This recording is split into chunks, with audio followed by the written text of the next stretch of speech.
wabarakatuh. Anak-anakku sekalian, pada hari ini kita bertemu lagi dalam pembelajaran Bahasa Indonesia di kelas 8A pada semester genap. Pada kesempatan kali ini kita akan membahas mengenai unsur-unsur drama dan kaidah kebahasaan dalam teks drama. Selamat menyaksikan.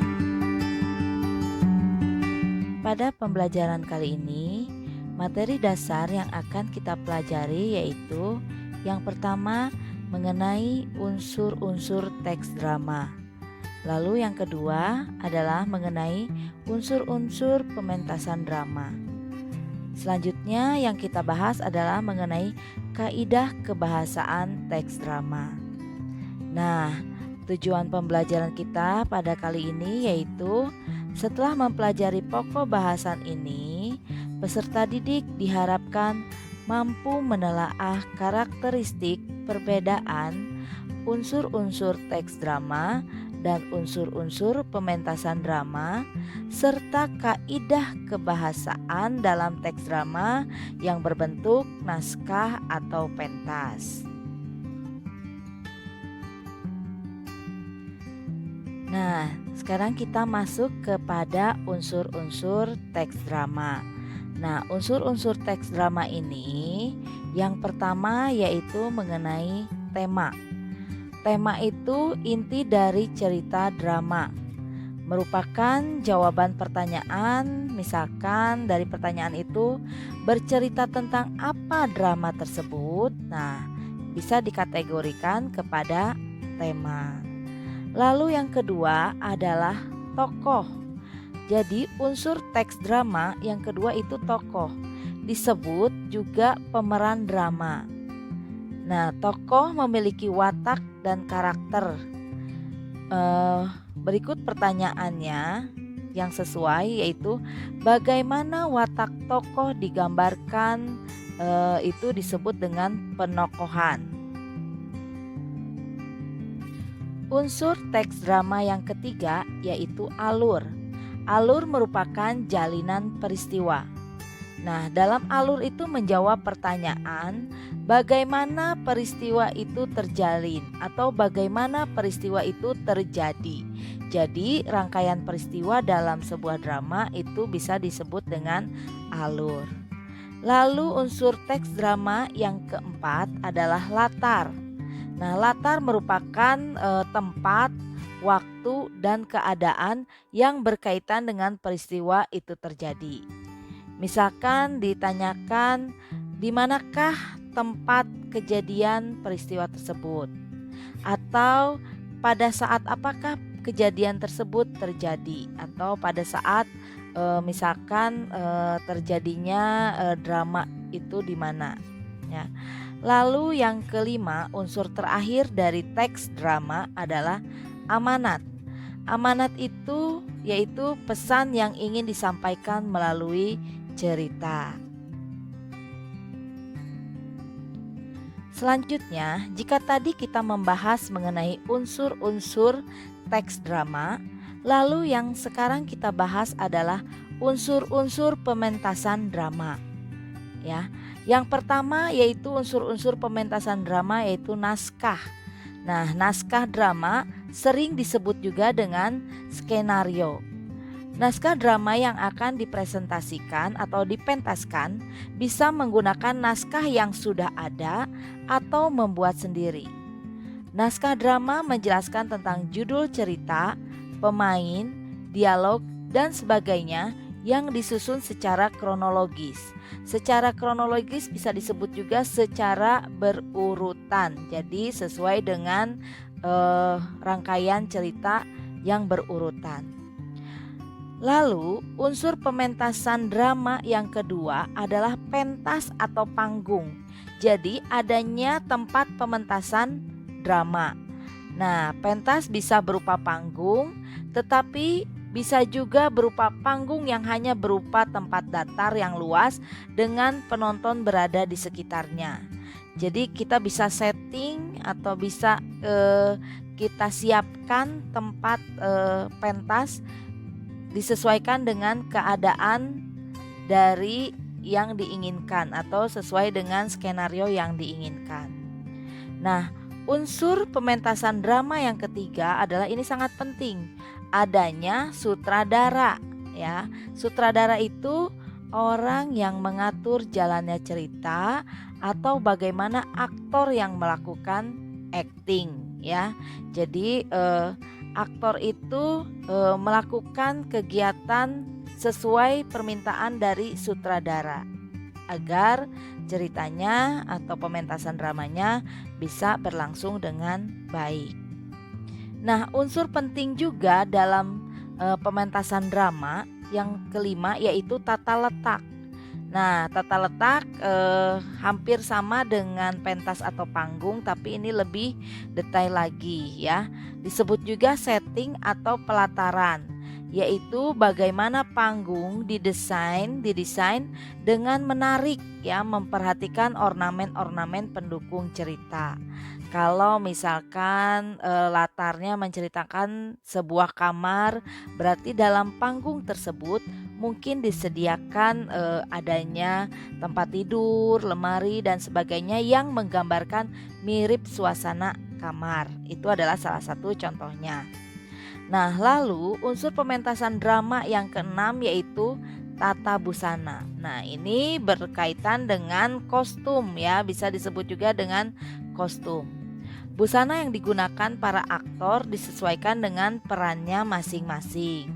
Jadi disesuaikan ya kostumnya, misalkan kalau kostumnya seorang tentara zaman Jepang, mungkin disiapkan baju-baju seperti tentara zaman Jepang tersebut ya. Selanjutnya yaitu tata suara. Nah, ini juga penting dalam pementasan drama ya, berkaitan dengan suara atau musik-musik yang mendukung cerita. Nah, ini supaya lebih hidup lagi dramanya, pementasan dramanya, lalu menggunakan tata suara dengan bagus juga ya. Nah, ini adalah unsur yang terakhir yaitu penonton dalam pementasan drama. Jadi penonton itu adalah orang yang menyaksikan pentas. Nah, sekarang kita lanjutkan kepada unsur-unsur kebahasaan teks drama. Nah, ini sangat penting juga dalam pembelajaran kita untuk mempelajari teks drama. Nah, sebelumnya Ibu akan jelaskan dulu pengertian dari unsur kebahasaan. Pada teks-teks sebelumnya juga kita mempelajari tentang unsur kebahasaan. Unsur kebahasaan adalah unsur yang terkait dengan kaidah kebahasaan dalam bahasa Indonesia yang terdapat dalam sebuah teks drama. Nah, pada saat ini yang akan kita bahas yaitu mengenai teks drama.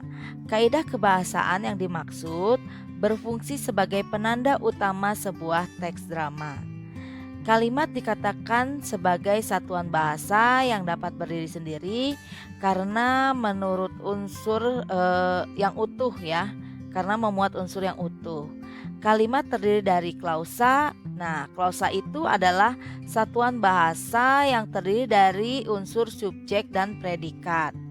Klausa juga dapat dibentuk dari unsur predikat saja ya, selama berpotensi menjadi kalimat. Jadi kalau kalimatnya mengandung unsur predikat saja juga itu bisa dikatakan dengan klausa. Nah, contoh klausa ini mempercayainya, adiknya suster, lalu ratusan jamaah haji. Nah, itu adalah contoh-contohnya ya dari klausa. Jadi, memahami klausa itu penting dalam menganalisis kalimat ya. Klausa dapat membantu kita memahami jenis-jenis kalimat. Nah, maka dari itu kita mulai mempelajari jenis-jenis kalimat yang lainnya. Nah, jenis kalimat yang kita pelajari yaitu ada kalimat seru, kalimat tunggal, dan kalimat majemuk. Nah, kalimat seru ini biasanya digunakan untuk mengungkapkan perasaan seseorang. Setiap kata sifatnya masih netral. Nah, belum mengandung berbagai perasaan seperti rasa sayang, benci, sedih, kecewa, dan lain-lain. Nah, contoh dari kalimat seru yaitu contohnya, bukan main lincahnya anak itu. Nah, itu menggunakan tanda seru ya. Lalu ada kata amboy, indah benar pemandangan itu. Yang contoh ketiganya, aduh kakiku sakit. Contoh keempat, tolong panggilkan dokter. Nah, ini ada unsur persuasi juga, ada unsur ajakan. Tetapi dari nomor 1, 2, 3 itu mengandung unsur mengungkapkan perasaan ya, gitu. Selanjutnya ada kalimat tunggal. Kalimat tunggal adalah kalimat yang hanya terdiri dari satu klausa saja. Biasanya hanya mempunyai satu subjek, satu predikat, satu objek, dan satu keterangan. Contohnya, 1. Denisa menyapu lantai. Denisa subjek, menyapu predikat, lantai teras keterangan. Nah, Dina sedang makan.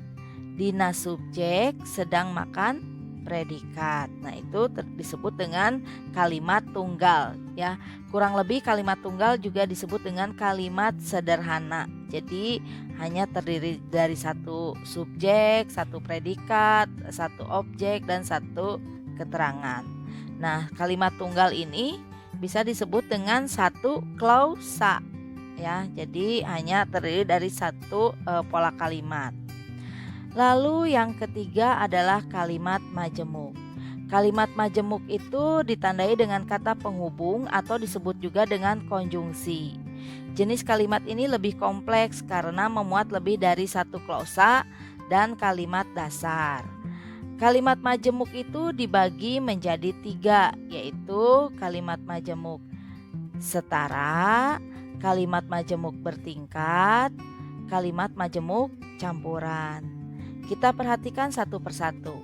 Kalimat majemuk setara, kalimat majemuk yang kedua klausanya memiliki hubungan setara atau sederajat, ditandai dengan konjungsi dan, lalu, kemudian, tetapi, namun, sedangkan, dan lain-lain. Nah, contohnya adalah ibu memasak rendang, acar bawang, sayur asam, dan tumis bunga pepaya. Lalu contoh yang kedua, kita harus memilih patuhi protokol kesehatan atau terancam tertular COVID-19. Nah, itu adalah contoh dari kalimat majemuk setara. Sedangkan kalimat majemuk bertingkat yaitu kalimat yang klausa-klausanya memiliki hubungan yang tidak sejajar atau sederajat. Nah, tidak sejajar itu bisa ditandai dengan konjungsi ketika ya, lalu kalau. Nah, jadi dengan kata lain, klausa-klausa tersebut ada yang berkedudukan sebagai induk kalimat dan ada juga sebagai anak kalimat. Contohnya, Pak Min datang menjemput ke sekolah ketika saya dalam perjalanan menuju rumah. Lalu contoh yang kedua, Nadine janji membelikan boneka kalau adik mendapat ranking 1 di kelasnya. Nah, itulah dari contoh kalimat majemuk bertingkat. Selanjutnya ada kalimat majemuk campuran. Nah, kalimat majemuk campuran merupakan gabungan penggunaan kalimat majemuk setara dan kalimat majemuk bertingkat. Kalimat majemuk campuran biasanya memiliki 3 buah klausa atau lebih.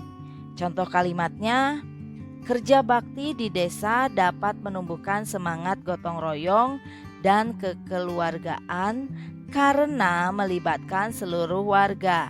Nah, di sini kita bisa amati ada konjungsi dan ada juga konjungsi karena. Nah, itu bisa dikatakan sebagai majemuk campuran karena terdiri dari 3 buah klausa ya atau lebih.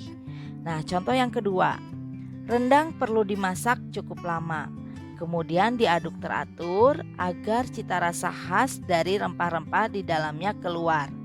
Dari kalimat ini, di manakah kita bisa menemukan konjungsi. Ya, konjungsi di sini ada kata kemudian dan ada kata agar. Nah, itulah contoh dari kalimat majemuk campuran. Nah, anak-anakku sekalian, sekian pembelajaran kita kali ini. Ibu mengucapkan banyak terima kasih atas perhatian kalian semua. Mudah-mudahan kita bisa mempelajari ini dengan lebih baik.